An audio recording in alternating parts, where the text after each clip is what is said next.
Entrec Corporation was contracted to move an oversized IPS unit from Lloydminster to the Fort McMurray area. The IPS units are part of the froth treatment plant at the oil sands processing site north of Fort McMurray. When combined, these 14 units are essentially used to clean and separate water.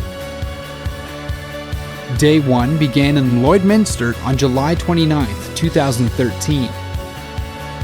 The IPS unit was loaded and secured, ensuring safety for transport. So yesterday for the loading process, we brought the trailer in a day and a half prior to make sure that the ground conditions were stable and ready. Staged the trailer. From there, we got the saddles, staged them onto the trailer so that they were ready for loading when the IPS unit got lifted. They did a 3-crane pick. They picked it, used the tailing crane to pull it out.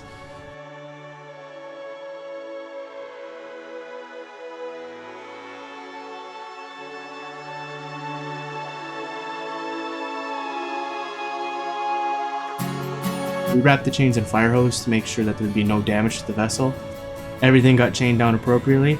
Foremost came in to make sure that the shim was flush against the saddles with the IPS unit. We lowered the trailer so that we could get an official weight off our load sails. On a load this size, having a half-inch variance in the thickness of the steel can cause a huge discrepancy in weight, which is why every load must be weighed. Once the weight was done, forwarded it to the bridge engineer, got the approval so that we could leave tonight. After that, we staged the trailer right at the exit here and we're prepared to go now. The approximate shipping dimensions of the unit are 43.5 feet in length, 41 feet in width, and 44 feet in height. The unit weighs between 300 and 325,000 pounds.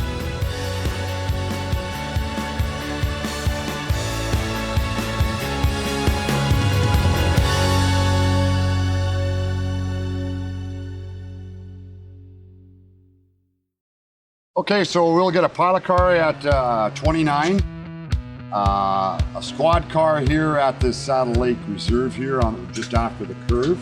Kevin can go right here, and I'll lead him out and we're gone. The main challenge for this particular move is that no one has ever transported a unit of this size in diameter. 63 is one of the most congested highways in Alberta with all the traffic.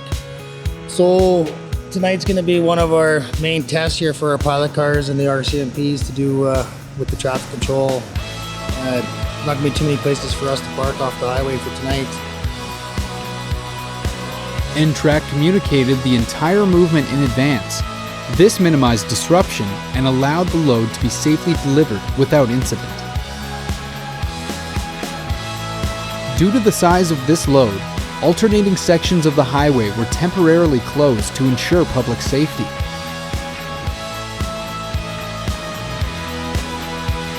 To minimize disruption to all motorists, a detailed route including expected time and location of closure was developed. One of these pipe mods here broke down on the side of the road, which left us 30 feet. We ended up having to run the edge of the pavement to get our vessel by, but we had a foot and a half room clearance there, so that's lots of room.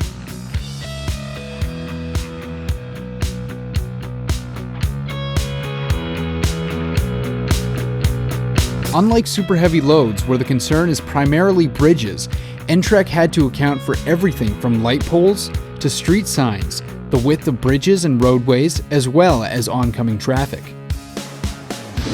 These overhead railway crossing lights, just swing them out of the way for the move.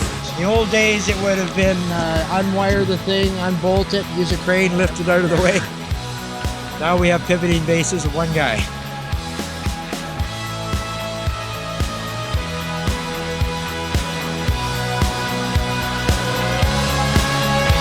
Once granted permission for night travel, it changed the whole game. Needing the additional light support was critical to ensure the hull could maneuver through the small towns and avoid height restrictions.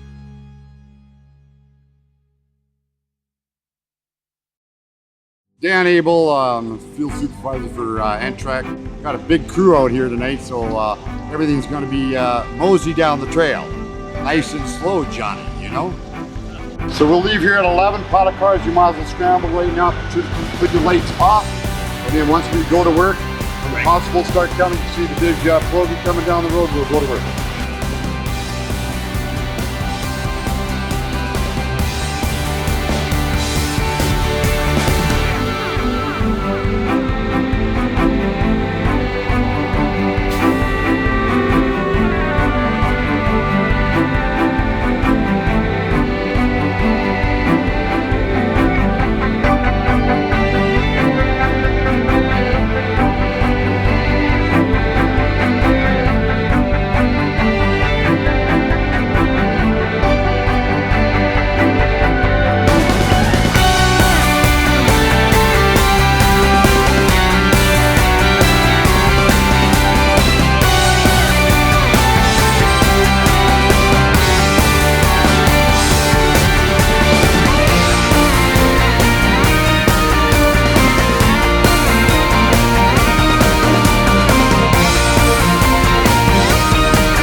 Entrec successfully completed the heavy haul safely, delivering the IPS unit on site the morning of August 4th.